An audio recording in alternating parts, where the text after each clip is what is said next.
Burası dünya. Ancak bildiğiniz tüm kurallar geçersiz. Okyanuslar pas renginde, gökyüzü turuncu bir ateşten ibaret. Atmosfer ise ciğerleri yakacak kadar zehirli. Oksijen henüz sahnede yok. Metan ve karbondioksitin ağır örtüsü gök kubbeyi kavurucu bir kehribara çevirmiş. Nefes almanın imkansız olduğu, saf zehirle örülmüş bir çağ. Okyanus tabanına milyonlarca yıl boyunca kesintisiz bir demir yağmuru indi. Ağır, sessiz ve amansız bir sağanak. Zamanın bu paslı yükü, yerkürenin tek hafızası olan kayalara sonsuza dek kazındı. Kayaların arasına sıkışmış milimetrik bir tortu. Mikroskobik ama bir o kadar da yıkıcı. Gezegenin kaderini baştan yazacak o devasa devrim, işte bu incecik çizgide ateşleniyor. Güneş ışınları karanlık suları delip geçtiğinde, siyanobakteriler bu enerjiyi hasat etmeye başladı. Açığa çıkan atık, yerkürenin o güne dek hiç tanımadığı, gezegenin kaderini baştan yazacak bir gazdı. Siyanobakterilerin inşa ettiği devasa taş kuleler, stromatolitler. Işığı yutan bu amansız hücresel fabrikalar, karanlık okyanuslara durmaksızın yeni bir soluk pompaladı. Her saniye, cansız sulara biraz daha oksijen enjekte ediliyordu. Oksijen acımasızca atmosfere sızıyordu. Karanlık ve oksijensizliğe hükmeden ilkel yaşam için bu yeni gaz taze bir nefes değil, saf bir zehirdi. Gezegen tarihinin ilk devasa kitlesel kıyımı işte bu zehirli solukla başladı. Güneşin asla ulaşamadığı zifiri okyanus tabanı, oksijensiz yaşamın milyarlarca yıllık sessiz krallığıydı. Ancak yüzeyden süzülen bu yabancı gaz, onlar için kusursuz bir zehirdi.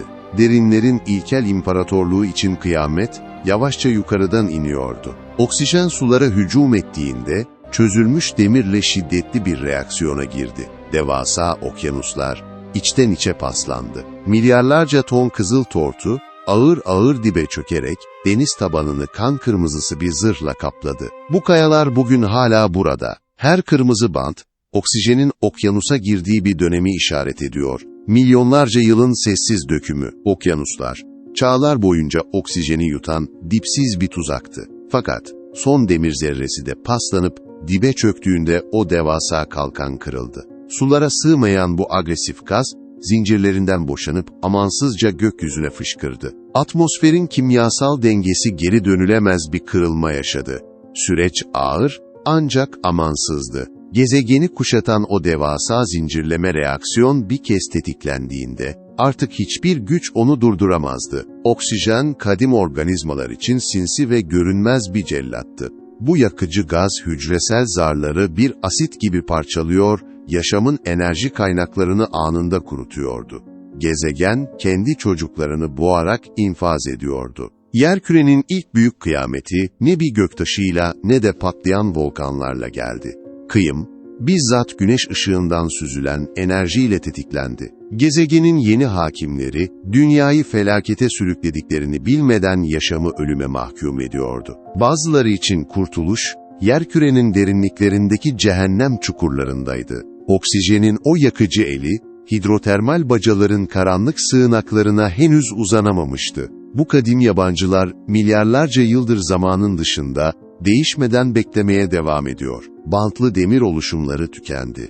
Okyanus doymuştu. Artık oksijeni bağlayacak hiçbir şey kalmamıştı ve fazlası yukarı çıkmaya başladı. Atmosfer, milyarlarca yıl sonra ilk kez nefes alıyordu. Atmosfer değişiyordu. Sessizce, yavaşça ama geri dönüşsüz.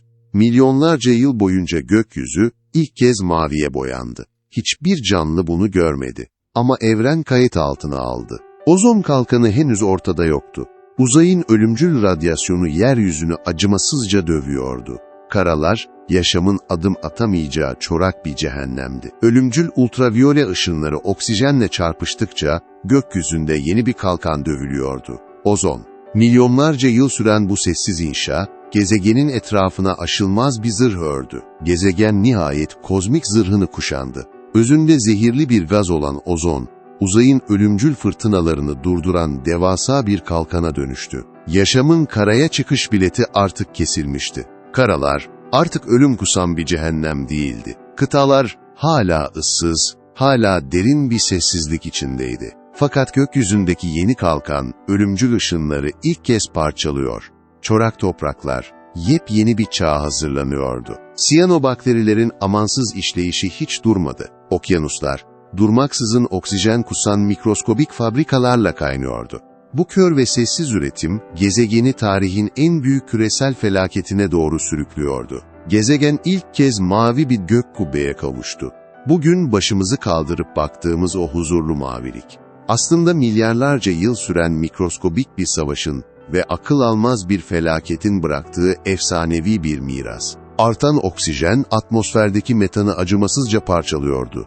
Gezegenin ısıyı hapseden termal battaniyesi yırtılıyor.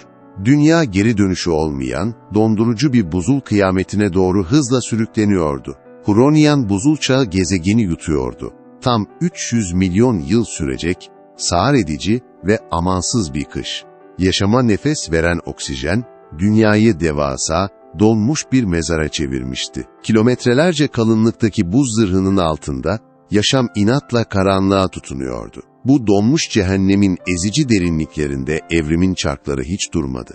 Oksijen, o zifiri suların içinde, devasa bir uyanış için pusuda bekliyordu. Anaerobik solunum, hücreye sadece 2 birim enerji sunan cılız bir kıvılcımdı. Oksijenle tanışan hücre ise tam 38 birimlik devasa bir enerjiye kavuştu. Bu, yaşamın tarihinde bir hücrenin içindeki en büyük güç patlamasıydı. Artık evrim, çok daha büyük ve karmaşık formlar inşa edebilirdi. Bir hücre diğerini yuttu. Ancak onu yok etmedi. Avcının içinde hayatta kaldı. Ve o an, dünya tarihinin en büyük ittifakı doğdu. Mitokondri, hücrelerimizin kalbindeki o kadim güç. 2,5 milyar yıllık amansız bir miras. Bir zamanların bağımsız bakterisi, şimdi biyolojik motorumuz. O günden beri hiç durmadı. Hala çalışıyor. Hücre mimarisinde devrim, ökaryotlar, merkezine çekirdeği mühürleyen, yüksek enerjili ve kusursuz bir tasarım. İlkel atalarını gölgede bırakan bu devasa ölçek, yaşamın sınırlarını sonsuza dek genişletti. Milyarlarca yıllık mutlak yalnızlık sona erdi. Hücreler, bireysel varoluşun güvenli sınırlarını terk ederek birbirine kenetlendi. Yaşamın tarihindeki ilk büyük ittifak, çok hücreli düzenin temelleri atıldı. Milyarlarca yıl önce, yaşamı diz çöktüren o zehirli soluk, bugün varlığımızın tek teminatı. Dünün celladı, bugünün mimarı. Yıkım ve varoluş, aynı atmosferin içinde tek bir molekülde birleşti. İçimizde saklı, yabancı bir miras, mitokondri. 2 milyar yıl önce gerçekleşen o kadim istila, bugün her bir hücremizin ana enerji santrali. Başka bir gövdeye hapsolan bu antik bakteriler, yaşamın yakıtını ebediyen içeriden ateşledi. Yerküre mutlak bir dönüşümden geçti. Yüzeyde derin ve ıssız bir sükûnet hakim. Ancak varlık için gerekli tüm yapı taşları artık yerinde ve bu dinginlik, fırtına öncesi son sessizlik. 300 milyon yıllık buzdan bir hapishane. Huronian buzul çağı, yerküreyi amansız bir beyazlığa mahkum etmişti. Ancak o sarsılmaz zırhın üzerinde ilk sıvı damlalar belirmeye başladı. Devasa çözülme artık kaçınılmazdı. Yerkürenin derinliklerindeki devler asla susmadı. Atmosfer, karbondioksitin görünmez ısı tuzağıyla sessizce kuşatıldı. Ve o sarsılmaz beyaz zırh, en sonunda dayanamayarak içten içe çatırdamaya başladı. Buzullar geri çekilirken, milyonlarca yıl hapsolmuş mineraller amansız bir sel gibi okyanusa boşaldı. Denizler yaşamın en büyük kimyasal yakıtıyla, saf bir besin sağanağıyla yıkanıyordu. Buzulların altından fışkıran fosfat, demir ve azot, yaşamın kadim yakıtı. Okyanus, milyarlarca yıllık kimyasal açlığın ardından, nihayet bu devasa hammadde sağanağıyla doyuma ulaşıyordu. Sular artık sadece hidrojen ve oksijenden ibaret değil, yaşamın en büyük patlamasına hazır, devasa bir biyokimyasal fırındı. 635 milyon yıl önce, Ediacaran, yaşamın ilk büyük tasarım deneyi başlıyor. Duyulardan, silahlardan ve kas gücünden yoksun. Ancak kusursuz bir kolektif iradeyle kenetlenen ilk karmaşık bedenler. Sessiz ve hareketsiz bir devrimin şafağı. Modern yaşam formlarıyla hiçbir ortak noktası olmayan, yabancı bir anatomi, simetri ve yönün ötesinde, sadece var olmaya odaklanmış ilkel bir büyüme. Milyonlarca yıl süren bu mutlak durağanlık, o dönemin sarsılmaz sükûnetinde fazlasıyla yeterliydi. Oksijen seviyesi atmosferin %2'lik kritik eşiğini aştı. Küçük bir rakam ancak devasa bir biyolojik patlamanın fitili. Karmaşık yaşamın zincirlerini koparması için gereken o ilk kıvılcım nihayet çakıldı. 600 milyon yıl önce okyanus tabanları bu durgun formların sessiz istilası altındaydı. Yavaş, huzurlu ve mutlak bir barış. Vahşetin ve avcılığın dehşeti henüz icat edilmemişti. Fakat dünya o geri dönülemez eşiğin tam kenarındaydı. Okyanus derinliklerindeki o antik kimyasal denge geri dönülemez şekilde sarsıldı. Evrimin yeni mimarisi sahne alıyor. Daha hızlı, daha sert ve çok daha karmaşık bir varoluşun ayak sesleri duyuluyor. Oksijen, atmosferin %5'lik o kritik barajını yıktı. Küçük bir rakam ancak biyolojik makinelerin vites yükseltmesi için gereken o devasa enerji kaynağıydı. Durağan dünya için artık geri dönüş yok. Evrimin motoru en yüksek devirde ateşlendi. Okyanus kimyası kökten sarsılıyordu. Sular devasa bir kalsiyum deposuna dönüştü. Bu sadece bir değişim değil, yaşamın ilk mühendislik devrimiydi. Bazı organizmalar bu sert minerali bedenlerine işlemeyi keşfetti. Zırhın, kabuğun ve büyük silahlanma yarışının ilk temelleri atıldı. Yumuşak ve savunmasız bir evrende biyolojinin ilk zırhı dövüldü. Bu ilkel kabuklar henüz kusurlu olsa da amansız bir gerçeği müjdeliyordu. Sertlik. Yaşam artık sadece var olmakla yetinmeyecek. Korunmak ve hayatta kalmak için o zırhın arkasına saklanacaktı. Bir zırh neden dövülür? Çünkü onu parçalayacak bir silah çoktan icat edilmiştir. Av ve avcı arasındaki o kanlı rekabet, biyolojinin gördüğü en büyük savaş motoruna dönüştü. Hayatta kalma içgüdüsü, evrimin çarklarını amansız bir hızla döndürmeye başlıyordu. Kambriyen derinliklerinin ilk mutlak kabusu, yıldız yıldız Anomalocaris yıldız yıldız. 1 metrelik cüssesiyle, o günün dünyasında sarsılmaz bir devdi. Onu 1892'de keşfettik. Ancak karşımızdaki tek bir canlı değil, parçalara ayrılmış bir bilmeceydi. Bu dehşeti, fosilleşmiş fragmanları sabırla bir araya getirerek yeniden ayağa kaldırdık. Binlerce mercekten süzülen kusursuz bir optik ağı.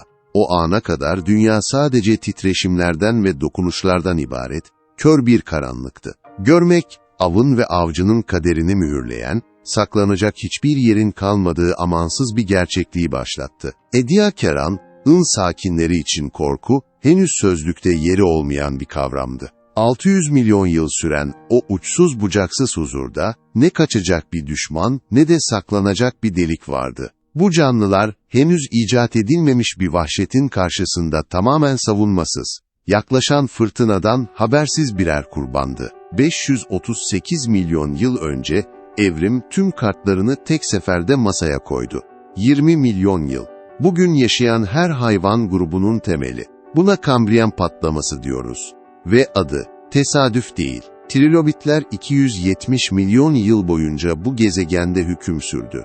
İnsanlığın tüm tarihi, onların varlığının %1'inden kısa. Zamanı bu şekilde ölçünce asıl geçici olan biz oluyoruz. Ediacaran organizmaları sessizce silindi. Fosil kaydından, tarihten, hafızadan. Tam olarak neden, hala bilmiyoruz. Ama o dünya bir daha geri gelmedi. Kambriyen okyanusu bir savaş alanıydı. Her derinlik, farklı bir tehdit. Her tehdit, farklı bir evrim. Yaşamak artık, sadece var olmak değil, hayatta kalmak anlamına geliyordu. Kabuk kalınlaştı. Çünkü ince olanlar kırıldı. Her nesil, hayatta kalanların mirasçısıydı. Evrim acımasız bir editördür. Ve her zaman son kararı o verir. Görmek büyük bir avantajdı. Ama görmek aynı zamanda görülmek demekti.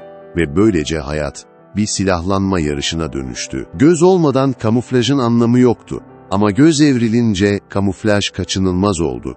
Her yeni silah, kendi karşı silahını yarattı.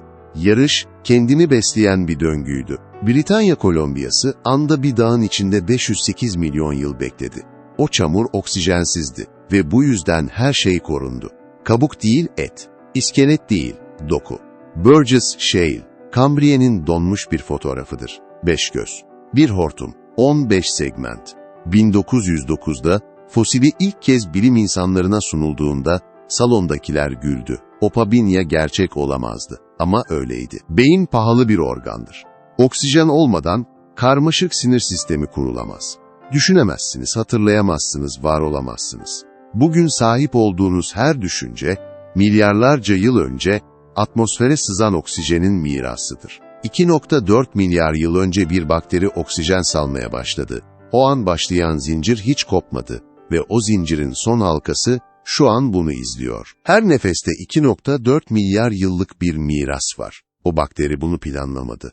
Bilmiyordu bile. Ama yaptığı şey sonunda bizi yarattı. Bu kayalar Anadolu toprağında ama içlerinde gömülü olan bir zamanlar okyanus dibiydi. Tetis çekildi, dağlar yükseldi, oksijen işini yaptı ve biz o hikayenin üstünde yürüyoruz. Bugün çıkardığımız demirin büyük bölümü 2,4 milyar yıl önce çöktü, oksijen okyanusa karıştı, demiri pas bıraktı, dibe gömdü. Her köprü, her ray, her çelik kiriş, o antik kimyanın ürünü. Batı Avustralya kıyısında, sığ suda bir şey büyüyor. Stromatolitler. 2,4 milyar yıldır. Aynı kimya, aynı yapı, aynı döngü. Dünyanın en uzun soluklu yaşam biçimi ve hala burada. Atmosferin %21'i oksijen. Ne bir fazla, ne bir eksik. Bu denge, milyarlarca yıllık biyolojinin eseri ve biz, o dengenin tam ortasında nefes alıyoruz. Bu kaya yüzünü okumak mümkün. En altta oksijensiz dünya, ortada büyük geçiş, en üstte biz. Milyarlarca yıllık tarih, tek bir kesitte. Siyanobakteriler hala orada, okyanuslarda, görünmez, sessiz. Ve aldığınız her nefesin yarısını onlara borçlusunuz. En küçük organizma, en büyük miras. Biz karbondioksit bırakıyoruz. O bakteri oksijen bırakıyordu. Zıt yönlere akan iki nefes, 2,4 milyar yıl arayla. Ve bu döngü, ikimizi de var etti. Oksijen döngüsü 2,4 milyar yıldır kesintisiz işliyor. Gezegen bu kimyayı üzerindeki yaşamdan önce de kurmuştu. O bakteriler hala okyanus tabanında yaşıyor. Soluduğumuz oksijenin %20'si bugün de onlardan geliyor. Siyanobakterilerin saldığı oksijen önce atmosferi zehirledi, milyonlarca türü sildi. Aynı gaz 600 milyon yıl sonra karmaşık yaşamın temel koşulu haline geldi.